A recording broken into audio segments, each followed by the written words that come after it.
No, I think we're going live. Someone needs to check. Yes, we are. Yeah, it says live, yeah. Sorry, and there's me slagging Peter Burke every week, and I can't do it myself. Good afternoon, good evening, good night, ladies and gentlemen. I hope we're all right through this storm, Agnes, if you're in Ireland. And for everyone else around the world, welcome. We're usual Mauls, balls and all. I would like to apologise. My voice is a bit hoarse due to the fact of all the screaming last weekend.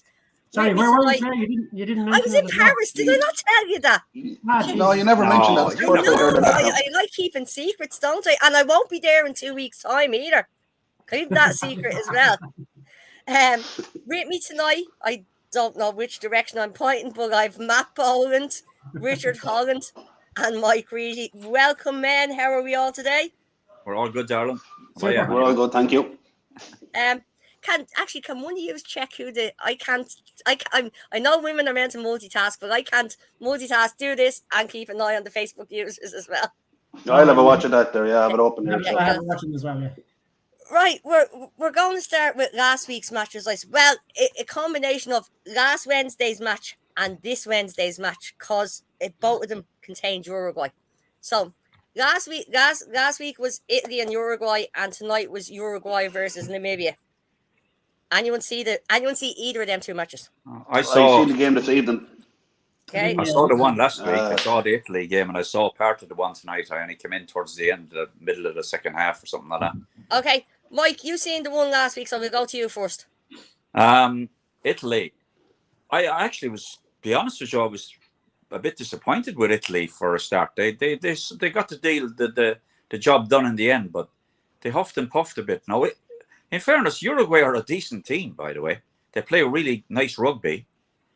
And Italy, I actually thought the Italian backs didn't play as well as I expected them. Like even Capuazzo, I expected more from Italy, and because I genuinely thought that they may have had a chance of giving New Zealand a good game, but I don't see it now. I really don't see. I don't see him troubling New Zealand at all after that performance. Now they obviously they're playing Friday night, aren't they? Yeah. Uruguay though are a proper good side, and it's a shame that they don't get to play like more tier 1 sides, because they've given they give France a decent game, in fact, as well. They did. You know, they got fairly heavily beaten in the end, but Namibia are a terrible side. Now, Matt, did you see that match last week? No. Okay, and see the one tonight? No. Okay, so okay, you just sound I'm like a weekend rugby fan. Fair timer. Right. 4:45 kickoff when you're trying to get home from city centre in that. Yes, and in the middle of a storm, yeah.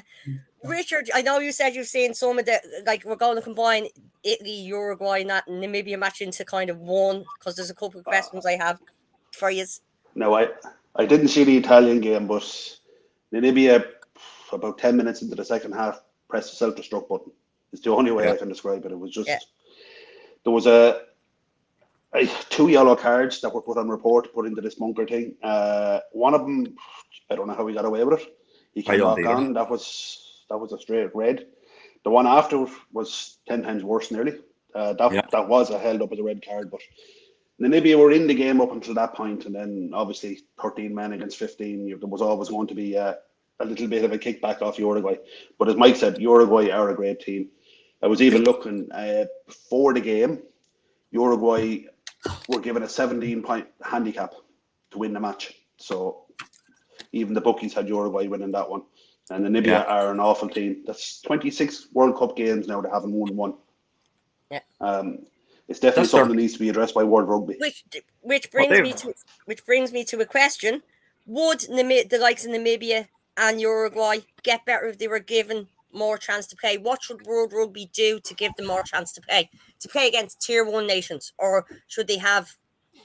I'd say absolutely they should. Yeah, they should be given the chance.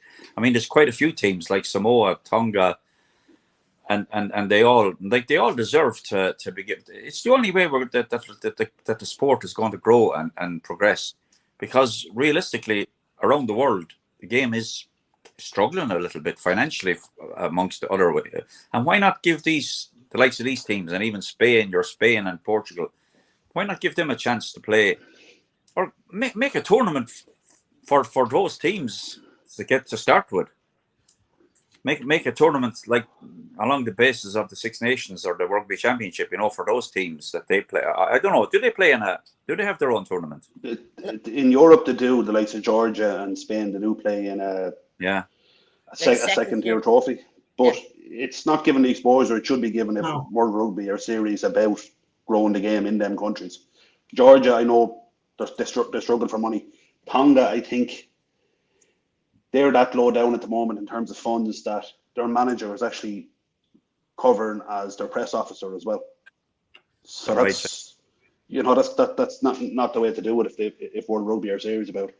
But definitely, even if they had, we'd say the likes of Spain, the likes of Portugal, Namibia, Uruguay, and Chile playing in a tournament every other year even, and then the winners of that maybe the following year will play Tier 1 nations.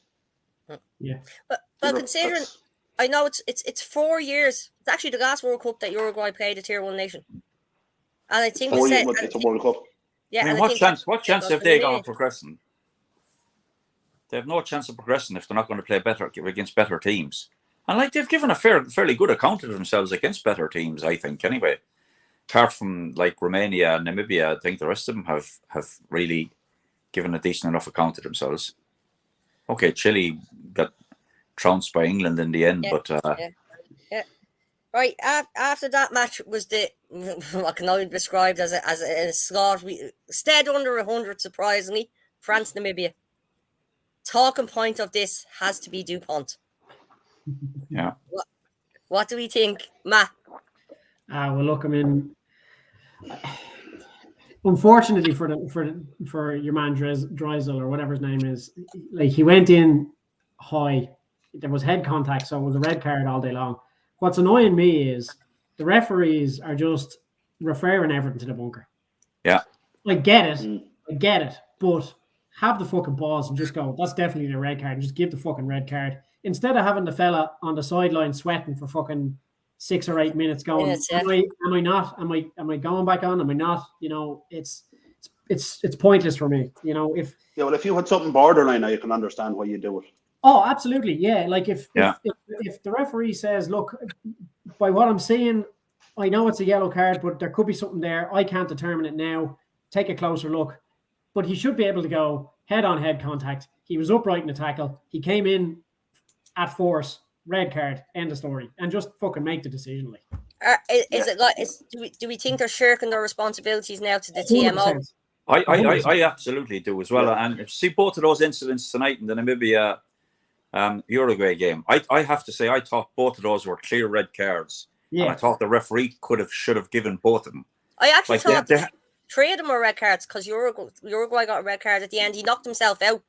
He knocked himself out. Did, but that was downgraded to yellow as well. Though. That was yellow. Yeah. I get where the referees are coming from. They want to take the responsibility away from themselves to keep the game going and etc. And kind of reduce the onslaught after if the decision is wrong. But I mean, when it's clear red, they know the rule books better than anybody on the pitch, and they should just go with their good instinct and think if it's a red card, it's a red card. I mean, at the end of the day, it wasn't going to make the slightest bit of difference in terms of the result of this game. Namibia could have been playing with 20 men, and they still would have been beaten by France. Do you know what I mean? So, does anybody know who the bunker representatives are? Who's actually making these? They're the refs. They're refs. They're the TMOs. They're TMOs. They're television matches. Tonight it was Ben Whitehouse. As far as I know, it's actually done from Paris. No. The bunker is in Roland Garros. It's a completely separate entity. Yeah, but I don't know who they are. No, the bunker is the TMOs. TMOs. No, they're separate. He has 2 lads sitting on each side of him. I don't think they are. You know that. Yeah, no, they are. Yeah. Well, I know that the bunker is based. Maybe the TMOs are based in in Roland Garros. Then Does anyone of our lovely viewers know where the bunker is and can advise us? Because to me, I thought No, it was TMO it's sitting in the definitely little at truck. Roland Garros. That's John where Peters has a comment there. I think it's a World Rugby edict to refer everything to the TMO bunker. So Yeah, it's the TMO bunker. But World Rugby are maybe saying that's where the TMO is based. Then is they're not actually based in the stadium at the game. They're based in this whatever facility they have at Roland Garros. But I think the referees are almost copping out now, and maybe it's takes the pressure off. According to Google, which I've just Googled, and Google may not be right. Apparently, the new bunker is the ref sitting in a truck outside. Yeah. He's sitting in a 40-foot outside. According to Google, Google may not be right. So sorry, we're going off track there. That's what I got on Google as well. So I don't know. That's grand. So we're in the DuPont incident. Should he have been on the pitch for that to happen? Considering they were 46-0. No, listen, we could say the same. Why was Johnny Sexton playing against Tonga? Why did he play nearly the full match against Romania? You know, I actually agree with what Andy Farrell said after that game. He could get injured in training. He could, and it was the same with what's the French manager again? Galtier. He said the same, and he's right. Like he could get an injury in training. So the thing is, the players need to be playing, and like in a World Cup, you just have to win all your games, and you need to put your best team out, and they need to be playing constantly to have that momentum going on. So I agree with playing the players and playing them. Like anything, they could get injured in training, they could fucking get off the bus and fall and fall down the stairs in a hotel. They could fall off the back of a bike, fucking Peter off the back of Peter O'Mahony's bike. Do you know what I mean? So do you hear the best? Do you hear the best one? One of the Namibian players couldn't play tonight because he got bit by a spider. I heard that, That was so fun. But you know what I mean? So, he comes from Africa and he got bit by a spider in France. All right. Okay. In terms, did he need to be Scottish? He could have been Scottish hooker. Go on. Sorry. Go on. No, the Scottish hooker. His World Cup is over. He fell down the stairs in a hotel and ended up with concussion and was sent home. Yeah. Dave Cherry. You see that, and that's the thing. Like, anything can happen. No, that's why you know what? Everybody was ranting and raving after DuPont got injured. But if he hadn't got injured, nobody would have said anything, about him playing the game. Well, that's the benefit of hindsight. Do we think he'll be back? Do we think he'll be back for quarterfinal, semi-final with this new mask thing that they're talking about? Christ, there's an announcement been more or less made this evening that he's going to be back for the quarterfinal. Richard, what you were saying? You were saying you don't think World Rugby will allow it? I personally, they're looking for a ruling from World Rugby to see if he can wear this thing. It's like similar to what the soccer players wear when they, it's like a like Phantom of the Opera team. You wore it years ago in 2007, 2008 when he got a cheek fracture. But I was under the assumption that they didn't want that because at the end of the day, he can still injure himself further if he gets another head collision. Like no matter what pattern you're wearing. Hey, listen. Bottom line is he's going to be playing against South Africa, and do you honestly think they're not going to target him? Yeah, 100% they will. Like when you see that Oxenche done to Van der Fleer, walked on his hand that he's after dislocating. He's a tramp, by the way. Does he have a dislocated hand? Does he? No, dislocated finger. He dislocated his finger in the very first minute of the game. They popped it back in and taped him up. It's only a fucking finger. It's only a finger. You have 9 more. Right. Okay. We're going to like mosey on because I'm aware of the time. Argentina and Samoa again, kind of tier 1, tier 2. Are Argentina shite and just Samoa were shiter? Because it's just. Have Argentina turned up for this World Cup? Is the question? No. Because they seem to be. It doesn't look like they have. To be fair, it doesn't at all, does it? Normally, Argentina are very good in the World Cup. Ireland, case in point, they've fucking done us over in the group stages. They've done us over in fucking quarterfinals. How's that? This is normally their tournament where they come out. They just don't seem to be in it at all. Where their heads are at, They had a chance to beat a very, very, very poor England team and didn't show up. Yeah. So that They never turned up at all, did they, in that game? There was no Billy Villapola. They had no Owen Farrell England that day. There was 3 or 4 first line players missing for England that day, and they just didn't show up. And then Samoa is the like this new eligibility rule. Is it hindering them? It's allegedly supposed to help them. Has it? Can we see it? It has because I mean they've got the two they've got the Kiwi and the Aussie like as their fly halves. What's the Kiwi's name that or not Kiwi, the Aussie fly half. Oh God, he's got a funny name. He was actually the fly half when we last played Australia.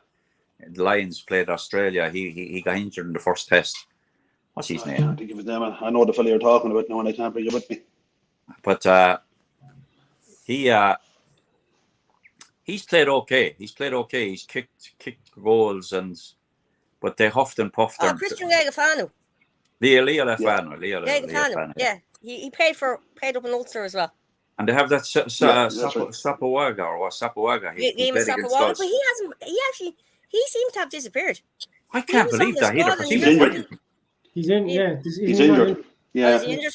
He's still in the panel, but he did pick up an injury. I remember hearing that. Yeah. Oh, right, okay, because he was absolutely brilliant, I thought, against us. Yeah. No, they've been disappointing for me. I thought because of that, like how well they did against us in that pre-season game or the pre-World Cup game, that they were going to like drive on, and do okay, and they haven't really. I mean, I know Argentina are a tier 1 side, I suppose, to all intents and purposes, and in fairness, they played okay in the Rugby Championship coming into this, but they've been dreadful. Like the standard of the rugby was in that Samoa game was awful. And they'll check it strikes again. Yeah, I mean, maybe they'll get better, and if they do qualify, they'll scramble through and maybe get through to the quarterfinals, because they probably will with the group that they're in. Probably. Well, they have to play Japan, I think, now, and if they'll beat Japan. So if they beat Japan, they've already beaten Samoa, and there's going to be themselves and England going through, isn't it? Yeah. Right. Okay. Moving on, because just a few minutes on each of these matches. What I've been told was the match of the tournament, but I didn't actually see it because I was not strolling around Paris. Georgia versus Portugal. Oh, I watched that. Go on, Matt. Go on, give me your input there. It was a fucking great game. Apart from the Ireland-South Africa game, that was the second best game of the weekend, without a doubt. Both team, they were both unlucky not to win at the end because they both missed the kick. But I honestly thought Portugal were going to nip it at the end because they had the easier of the kicks at the end. Yeah. And you're talking fucking inches, fine margins. The port, and it looked like it was going in pretty much most of the way. I'd say 90% of the way it was going, and it just kind of veered off left at the last minute. But it was a fucking quality game. They literally were running at each other. It was end-to-end stuff. It was a cracking game of rugby, and I watched it because I just had a feeling it was going to be a good game, and by Christ, it was. It was class. So was the draw the fair result for both teams? I hate seeing a draw in rugby. A draw, you may as well lose. I'd rather lose than draw in rugby. Do you know what I mean? And you can see the disappointment on both teams because they both had a chance to win. A draw is fucking shit. You may as well lose. Yeah. I'd rather lose than draw. Do you know what I mean? So, well, that being said, when we come to play Scotland, I wouldn't rather lose than draw. Oh, look, I take a fucking draw all day long. No bother. Yeah. Matt, Richard, did you see that Scotland or that? I didn't see it. I'm only aware of the result, and the lads were saying it was a cracking game, but I was working, so I didn't get to see it. I've been told that the first half was Georgia's and the second half was Portugal's. Yeah, well, very much was. Yeah, that's the way it went. It looked to me at by half time. I thought, oh God, and I was disappointed with Portugal in the first half because I thought they played really well against Wales. Yeah. And I thought, in fact, as far as I'm concerned, Wales have got 2 bonus point wins and robbed them. They robbed 2. They stole 2 bonus point wins. Now, I can't say first one they definitely did. Yeah, and they did against Portugal. Like Portugal played the best. They played the best rugby, and they have played really good rugby. They played again against that Georgia. Yeah, they played against when they were playing against them. Like they play just it's brilliant rugby to watch. They play rugby how I like to see it being played anyway. You know, someone made a slightly comment. less physicality. That's actually great. What Joe Brennan said there. Yeah. They play rugby with flair. They play rugby with flair. Yeah. Portugal, yeah. Joe Brennan actually said Portugal and Georgia. That was their cup final. That was That would have been a match. Both of them would have been targeted with points out. And I've just seen another comment. I can't see who made it because it just says best case ever for getting both Portugal and Georgia involved in some form of the Six Nations. Michael Adams. Michael Adams didn't say it. Thank you, Michael. Yeah. Well, I had a when I saw the way Georgia played in that second half of that game, I thought they're not ready for the Six Nations. They're honestly not. They were closer to it a couple of years ago, I think, than they are now. Maybe not a Six Nations per se, but a secondary Six Nations where they get like if they're like against the likes of Portugal, Georgia, Spain, like so that they get more game time. That it will develop them. But the thing, I think discussed before, actually. So go on, Richard. You can't just eliminate Italy or eliminate England. No. Six Nations as an entity is a PLC, and they're all part owners of it. So it's you can't just relegate. I'm not saying definitely not saying eliminate them, but start another competition where they get game time between themselves. So Six Nations Part 2. You know what I mean? That it's Georgia. Absolutely, that'd be something like that. That French thing is really after rubbing off on you, Claire. I'm telling you. It's about the only word I know how to say and say vodka. Vodka's vodka in all fucking languages. I know, yeah. My waddy.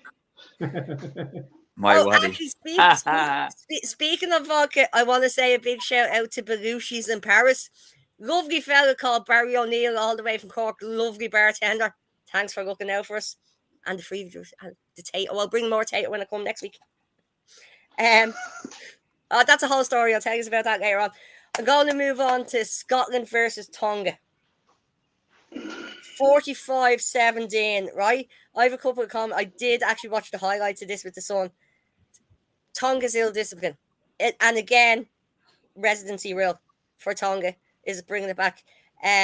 Was it Tonga's ill-discipline that cost them? Because I think they got 2 cards. In a word. And they're giving away stupid penalties as well. I watched a bit of this game. I didn't see it all. They kind of bet themselves in a lot of ways. You know, they were stupid. Like, there was a couple of times going in off feet. You know, stuff like that you shouldn't have to. You just don't do it. Like, and the referee screaming at no, and not getting out. You know, if the first time you heard the referee go, no, and you're gone, you're out, instead of, but they stayed in there, so. Yeah. And again, as Matt said earlier on, is a ref ever going to show a red card for a blatant red card? There was a blatant red card in that match, and enough, he told them, we'll get someone else to do it. Yeah. It was an absolute shocker, by the way. That was a shocking challenge. Yeah. That killed the game for him as well. Yeah. Tonga got right back into the game though, just midway through the first half.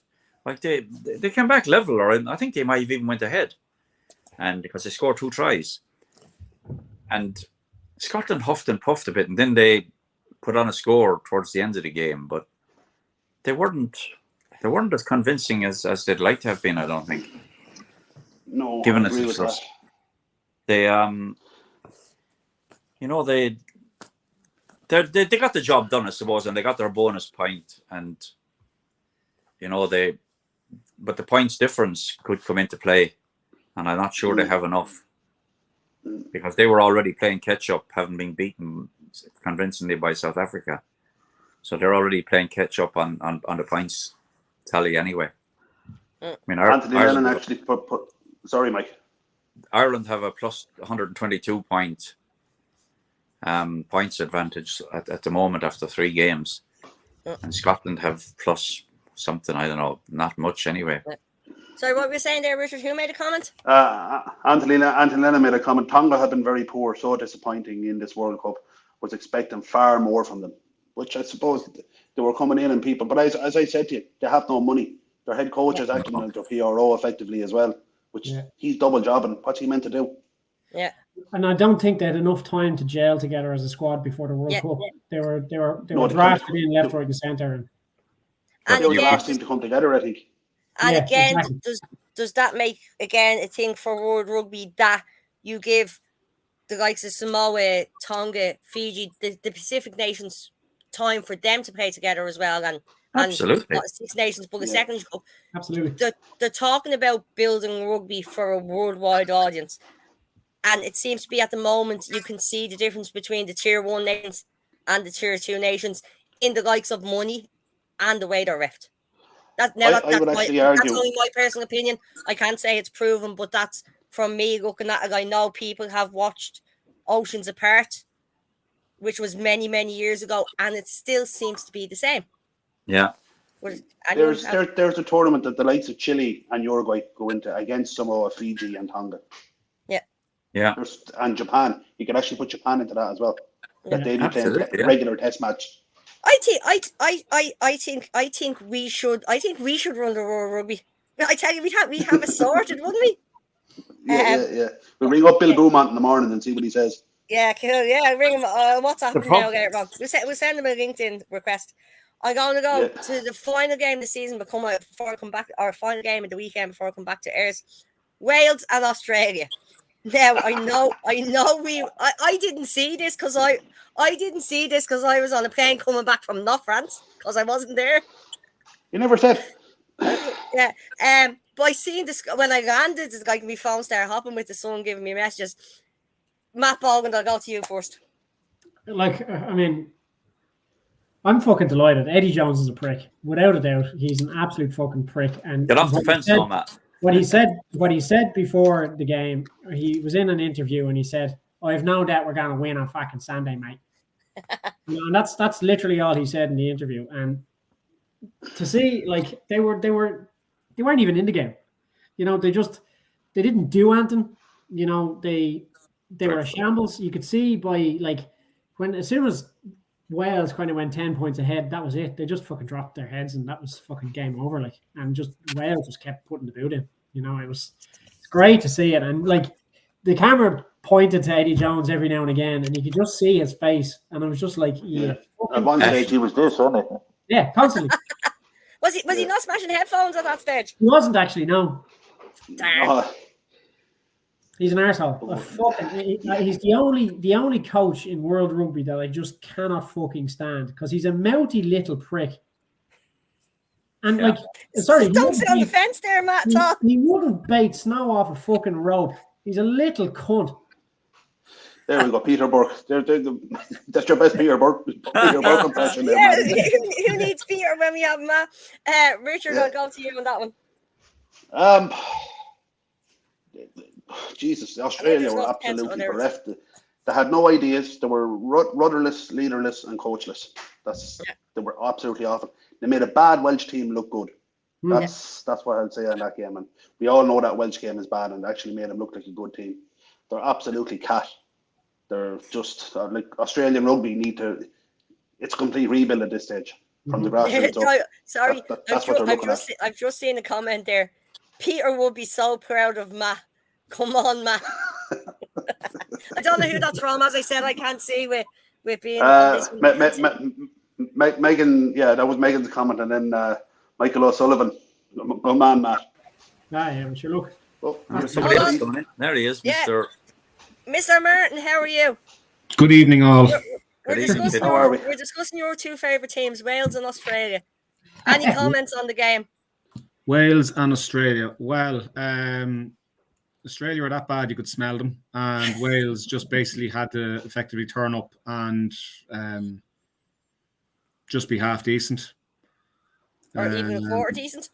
I think some Welsh fans are getting above themselves, to be perfectly honest, saying that they look this, that, and the other. This is their average. The only thing what I'd say about them is that they have leadership in areas in the pitch which is going to stand for them. I still don't think. I think their set piece is a bit creaky. It can be gone after. Can be vulnerable. And I think Bigger is basically, if Bigger's fit, they'll be more of a threat than they should be. Put it to you like that. He seems to be holding underneath his arm, and he done it in the first game, and he done it in the last game. Yeah, pectoral muscle or I something. to be honest, I thought Hanscom done really well when he came on. By the way, I was when Bigger got injured, I thought, geez, they're in trouble here. Yeah, is Hanscom a better 10 than Bigger? Is, as Peter would say, is Bigger another spoofer? Do you know, Wales play a very basic game. You know, they're not flamboyant. You know, they play a game where they defend like a proper Gatlin type of game. Yeah, it's called Warren ball. They kick. Yeah, they defend and then they kick, and then they defend and kick some more. Yeah, but they have played. I'll be honest with you. By the way, the improvement from them, like as regards the Six Nations to now, is remarkable. Well, is it actually an improvement when you see who they've played? Well, they've played Australia, who were shy. We played Australia. Gave us a harder game in the autumn than any team. And in fairness, Mike, Australia were probably better under Rennie than they were under Jones. Yeah. Well, maybe, yeah. To be perfectly honest, there was a bit more of a semblance of I the think game. Eddie Jones. I agree with Matt. I think Eddie Jones is an absolute disgrace to the game of rugby. I think he's an embarrassment. He completely nullifies all the ethics of rugby, the way he speaks. Like it's actually shameful the way he goes on. Well, I'm glad he's got. You ever hear about that story that how he treated an assistant coach? No. I read this online recently, and apparently there was some particular assistant coach with a team, and he basically humiliated this assistant coach in front of the team. Now Jones came along afterwards and apologized and had a bag and says, "Hey, listen, mate, you know, look, I'm really, really sorry, blah blah blah. You go home, open a bottle of wine. There's a lovely steak." Your man was going off a bit bewildered, and he met his wife, and he says, "You know, bit of a shitty day, but you know, Eddie kind of apologized to me. And I have a steak here." He put the pan on, was all ready to throw the big, beautiful steak, had the bottle of wine open. He opened the bag. What was in the bag? A note and a pound of sausages. He said, "This is where you're at, mate. You need to level. You're not at steak level yet." Oh, That smacks of being. I would have knocked him out. I would have knocked him. And like he said something about Ireland as well. I would have gone in with 2 tomahawk steaks and bet him around the face with it the next day. The amount of coaching job he's had, like with South Africa when they won back in whenever, fucking Australia coach, Japan coach, fucking England coach. You'd think people would go like, this lad knows what he's fucking talking about. But like he got into teams that were doing well, and then he turned them into pure shite, like, you know. Well, I'd say he's going to trade. I think, to be fair. But like, to be fair, I don't think that the whole he's trading on what he did with Japan, and isn't that who he's linked? I think England's success in the last World Cup was in spite of him, not because of him. Probably. Because I genuinely think he is dreadful. He's a dreadful coach. He's he brings nothing to the sport. Well, I'd say what it is, Mike, is that where he goes short term, he's very good. With the exception of Australia now. If you think about what he did with England, it was the spine of that Saracens team that bit the crap out of everybody they came across back, you know, 5-6 years pre-COVID. But that all fell apart when Saracens got relegated. Yeah, and it's no coincidence. Saracens got relegated. The team kind of fell apart. Teams figured out how England played, and it went to shit from there. Yeah. So Eddie Jones team. Pre-match interviews, he just fucking berates teams. Okay, I'll do this all the same time. You know what I mean? And that's what I don't like about it. Like, rugby's all about respect and this sort of crack. And he doesn't do that, though. And he doesn't do that at all, which fucking... No, that's what I mean, the ethics. He's a fucking arsehole. Without a doubt, he's an arsehole. Listen, I've been involved in rugby for going on 50 years, and I've never... I still adhere to the ethics of rugby today. And I won't. I mean, I was talking to you, Peter Martin, the other day about. about South African fans, you know, and the vile stuff that they, and I was just laughing at them. I wouldn't take the bait, you know, and they walk themselves into corners, you know, and then they look really fucking stupid. But Eddie Jones epitomizes that everywhere he's ever been. He said about Wales. I saw this. I mean, I think it might be a YouTube video of him. I know the one you're on about. Calling Wales a shitty little place with 3 million people, and he said something derogatory about Ireland as well. Yeah, scummy Irish. Scummy Irish. That's the way he did. He called us the scummy Irish, didn't he? Fuck. I mean, that kind of stuff. No, I'm sorry. We had stopped England, I think, doing the Grand Slam. Is what it was, and he was doing an after dinner speech, and he didn't know there was a camera there, basically, and he said, just it was kind of an off the cuff remark, and it was put out there, kind of a thing.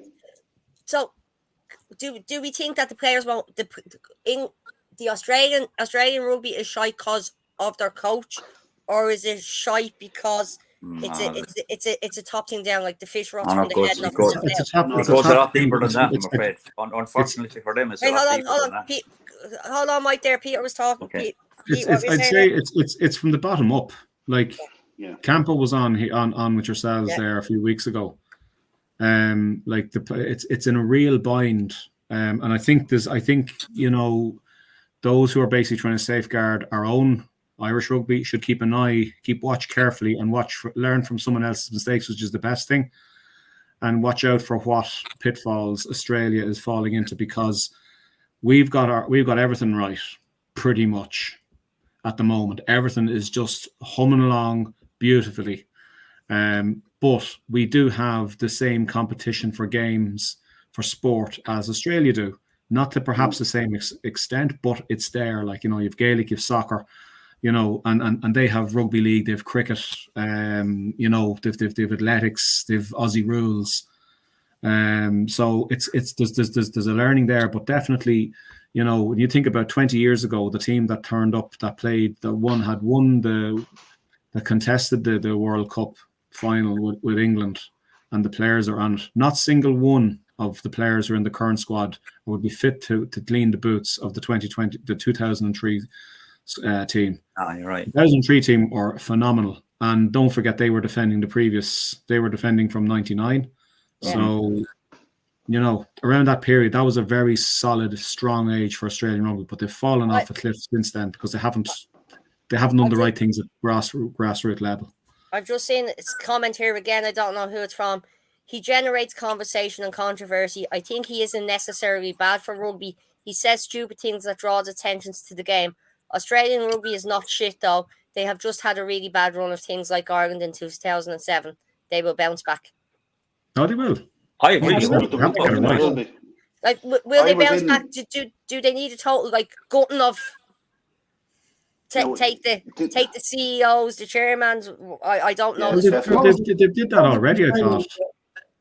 They have more ex-players involved. Phil Kearns is involved. There's a number of ex-players who are basically, shall we say, closer, more attached to the game than the previous. Plus, they're moving away. They're moving all the franchises to a central contract. They're making steps already. Similar to our system.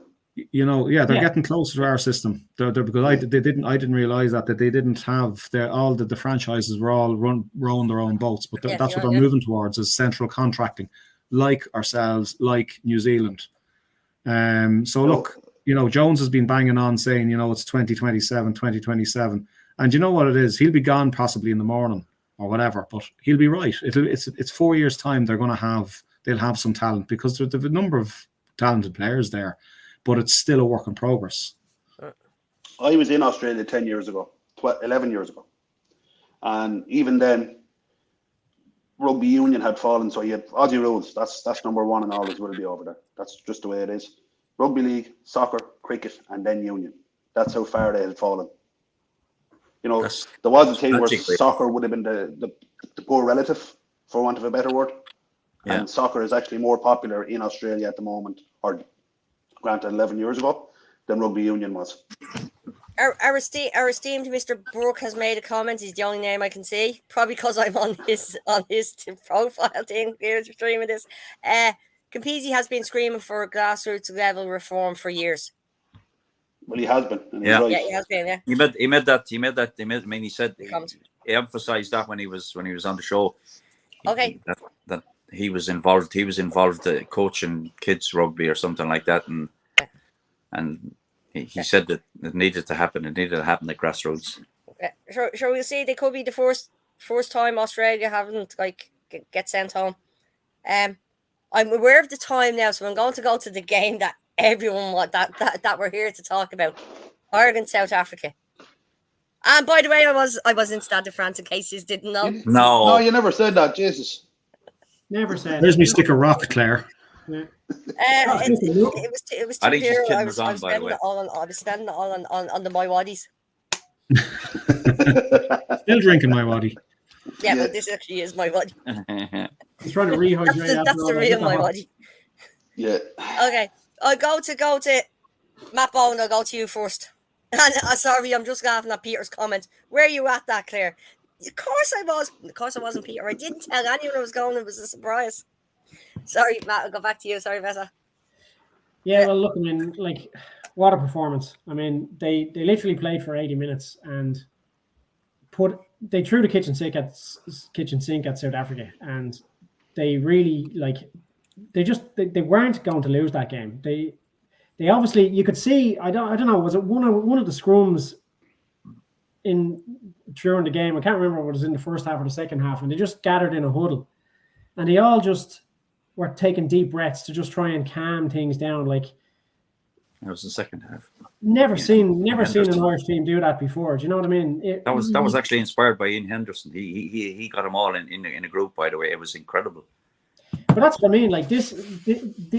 They're just a different breed of team. They're resilient. They're cool, calm, and collected. And if something doesn't work, they just change it. Okay, their line-out wasn't great, through no fault of anybody. I think it was just miscommunication between Kelleher and the callers, because he wasn't necessarily throwing it in arseways. It just, I think the calls were a bit messed up or whatever. But they didn't. Do we think South Africa? I thought once or twice South Africa were closing the gap. They were doing it constantly. Yeah, they were doing it. They're stepping in, yeah. Again, they stepped in, closed the gap, they shortened it to 5, and then it started sorting itself out. Again, it's irrelevant whether they're doing anything to pressurize it. They just need to address it and move on. You could see they were closing the gap, and Ronan Keller was actually moving further away from them to get away from them. But that's up to the officials and the captain to go, listen, they're fucking closing the gap. What are we supposed to do? Or make it more obvious and fucking close the gap as well. And then the referee will fucking talk to them. So there was a bit of miscommunication. But look, I mean, they fucking sorted it out in the second half, and it was fine, Well, the rule of thumb, Peter Martin, you probably know that's the difference. But an arm's length is what the arm's length. Yeah, that's kind of a rule of thumb. It was an interesting point made by Donal Lennon. I think I saw the clip afterwards on Against the Head, that the players should be saying, hey, what even just deliberately kind of draw attention to the referee, because the referee, in fairness, the noise that the noise that a referee is dealing with, there's all kinds of stuff going on, and there's a lot. So, it's a bit like, Sexton got a bit of a thumbs up, I think, from Ben O'Keefe at the end of the half. Thanks for pointing, as regards, thanks for helping me out. I think it was a bit of a tongue-in-cheek, smart-ass comment, because Sexton was getting on. Yeah. He was, because he was doing what a captain the should do. Saffas out of giving away penalties. Yeah. Exactly. But look, it was but at the end of the day, that's in the line not to be saying, hang on, he's touched me jersey here. This is the line out. Where's the meter? It's But anyway, as we all agree, it got we got sorted. Yeah. What are we saying there, Matt? Sorry, I can't remember now. It's gone. Sorry about that. Must have been bullshit.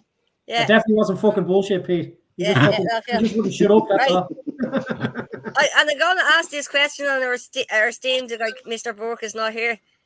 If South Africa had a proper 10, not the spoofer that is Manny Gabok, would they have won that game? Well, no, I know we say if Mianti was my uncle, Mianti had balls. It's the same. It's the same thing. If our line out had functioned in the first half, would we have scored more? We probably would have.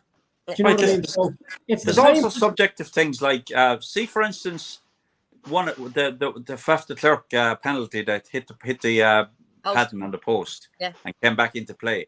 Yeah. South Africa ended up scoring a try from that a couple of Exactly. phases later. Yeah. So Yeah. they wouldn't have scored that try. So that's fucking 5 points off them. All this nonsense about. Oh yeah, no. It's all pure nonsense. Like, I mean, the fact that they left 11 fucking points on the pitch. That's not our problem. That's their fucking problem. But did they really, like, because I mean, in all fairness, I just want to name Mr. Brooks' favorite 10 a couple They of times. keep picking Lebock, and like when he kicks, he can kick and he can get them.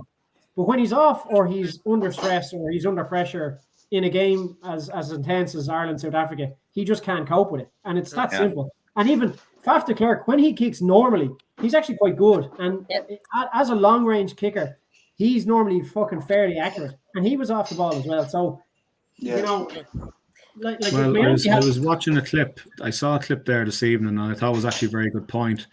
John Dobson, who is probably in line to be the next Springboks coach, he made a point saying, why on earth, when you have as good a line kicker, because that's what Lebock does, he can't kick, he can't place kick, but he can line kick, that he was able to get the last out of every, you know, penalty kick to go to the line. Why didn't the Springboks use the maul? Because they didn't really use it, if at all.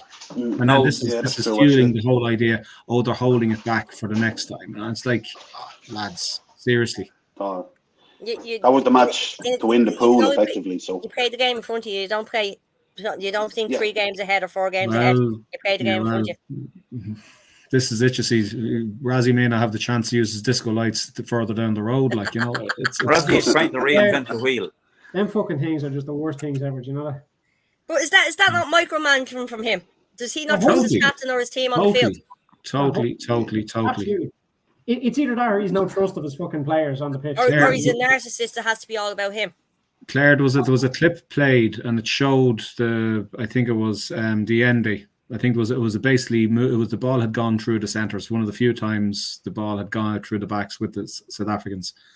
And it showed, I can't remember who it was. It might have been Brett Igo or something like that. Someone who's on the ball as regards analysing these things. And they basically said that it was a poor decision by the receiver not to basically go out the back.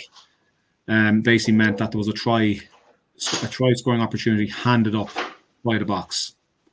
So when you see the likes of that happening, you probably can turn around and say, well, hang on a minute. If these guys aren't making the decisions on the pitch, if they're not allowed to make them, or if they're making a hames of it, that's why there's, you know, a traffic light system from up in the stands, because these guys can't make the decisions, or they're not being let make decisions on the pitch. They're not picking the right option.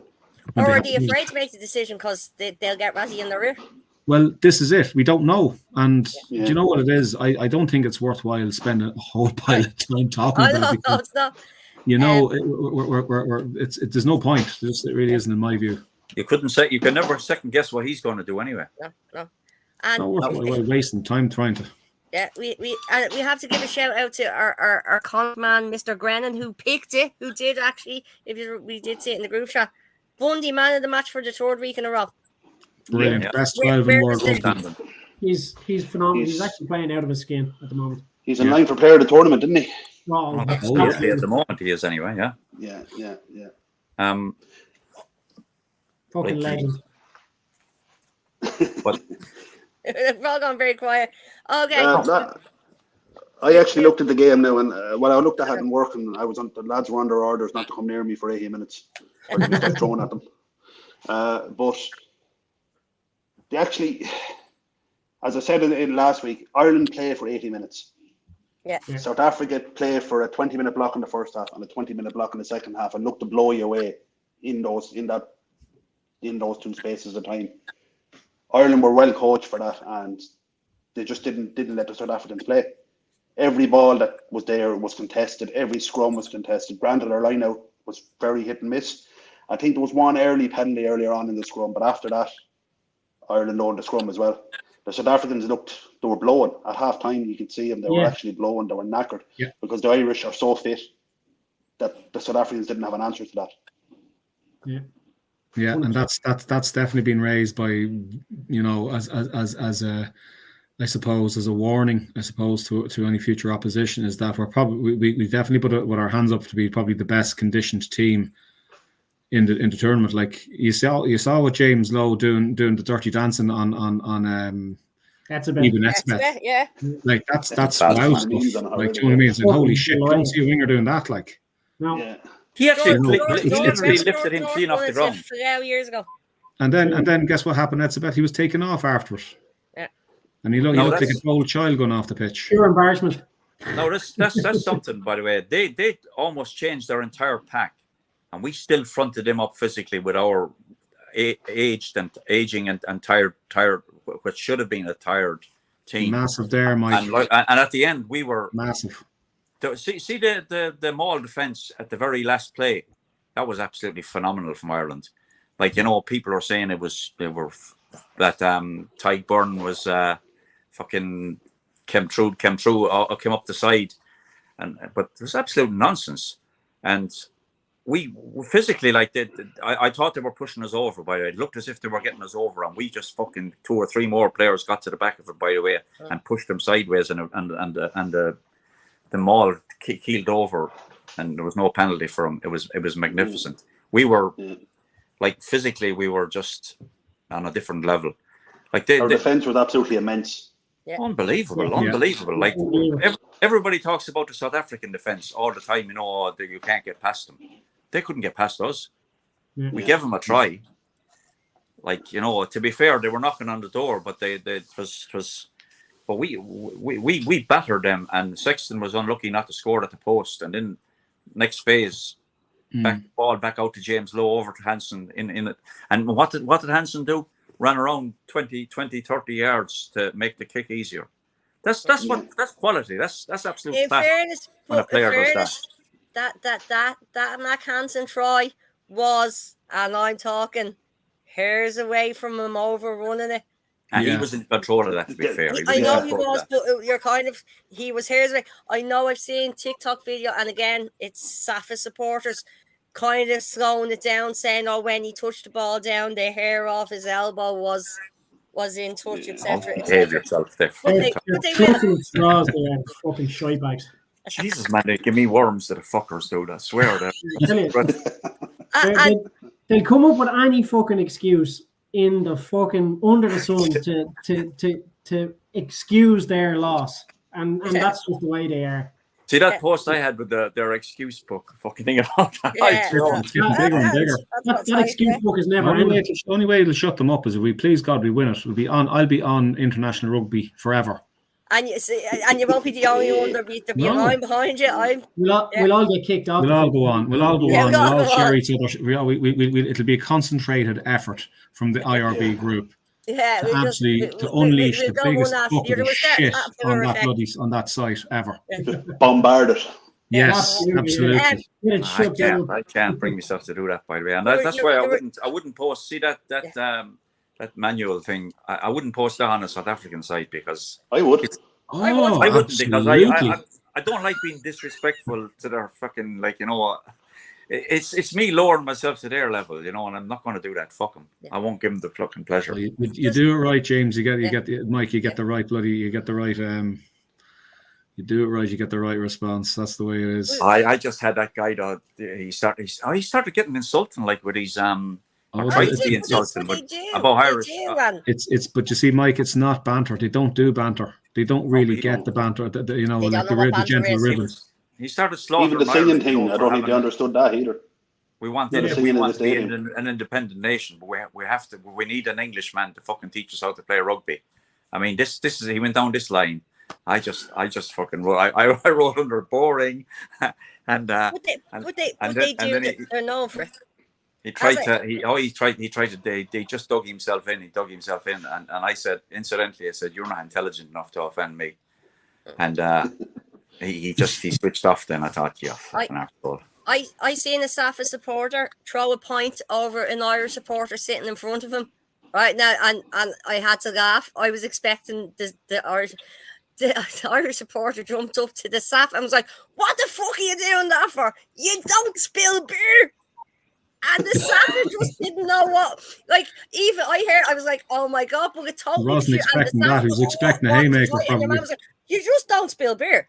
And that would have been tragic, by the way, if the Irish supporter had turned around and had a physical go at him, that would have been tragic. Would have been tragic for I know for that. Ireland, But you don't. No, we don't. We don't lower ourselves. Right. I'm just aware of the time. Couple of two more. Well, we're going to get to the so-called controversy at the end of this match, which I don't think, in fairness, I sang it. I was did. heat the moment. Zombie. Absolute class, as far as I'm concerned. Absolute class. And the only reason I say it's absolute... Is it like what Shane Bourne said? Sometimes a good song is just a good fucking song. Absolutely. Yeah. Who gives a fuck what was written about or what? I see people want to read into all this nonsense. Like, it was the same with that. Okay, it's a completely different thing. That Celtic Symphony thing that they have. That's actually a decent song if they took out the lines over these controversial lines. The song itself, like, is a decent song, and Zombies are great. It's just it's the whole Irish crowd, and I mean, all you have to do is listen to what the players said after the game. The inspiration they got from that crowd singing that. By the way, we as fans did not start singing that. The reason we sang that is because when it was over, that was what came on the it came on the PA system. And then we all start singing it as you do. We were after winning. We were in. Had it been Sweet Caroline, or had it been always I would have been singing. Had it been Joe Dolan, it would have been sung either. Yeah, it would have been. I would have been the same. Like, so, just all a load of bollocks. All it is a couple of media outlets. I'm not even going to name it. Yeah. Looking for column space. That's all it is. 100%. Yeah, absolutely. That's actually literally all it is. By the way, do you know something? Ireland needs to stop apologising to other fucking countries for our history and for whatever. They really do. I haven't lived in Ireland for 36 years, and I will not apologize. I won't apologise for, like, we've been like, we've got a very dark history, but why should we apologise? That song. I actually watched it on YouTube last night because I know the song, but I watched it and Dolores O'Riordan said at the end it was written to try and encourage peace in Northern Ireland. What's wrong with that? What could possibly be wrong with that?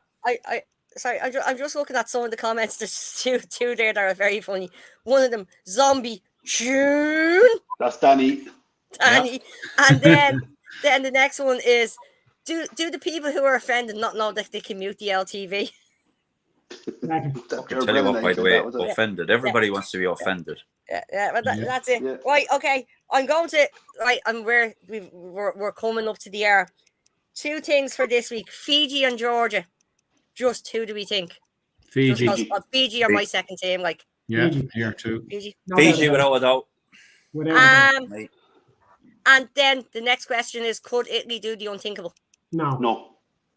Could who? Sorry. Could what? Could Italy do the New Zealand? No, I thought prior to if they put 30 players on the pitch. I would say this. I'll say this. Remember when we bet New Zealand in Lansdowne Road? There, it was wasn't it pre? 2021. It was after COVID. No, it was after COVID. It was just after COVID. 29-20 was the score. 20. Yeah. Italy played New Zealand the previous week, and I was reading a review. I can't remember who it was, but basically which was basically a pointer for us, I think, was that Italy had exceptional ruck speed, and the way their work around the ruck was exceptional, and was kind of seen as a way to beat the All Blacks. Now, I've seen the Italy team that's gone out. They're going to have a real cut at New Zealand. There's absolutely no sure as out, and I'll be interested to see how that Italian pack performs.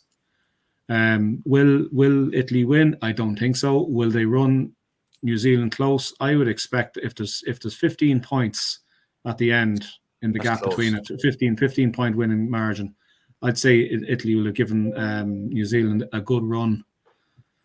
That's my view anyway. Yeah, they're very close. Italy are very close to being a really, really like a level up again as a team, I think. I think they're lacking a 9, but yeah, they're not far away. I just felt watching them the other day. Who did they play again? Georgia. Georgia. Who did they play last week? Uruguay.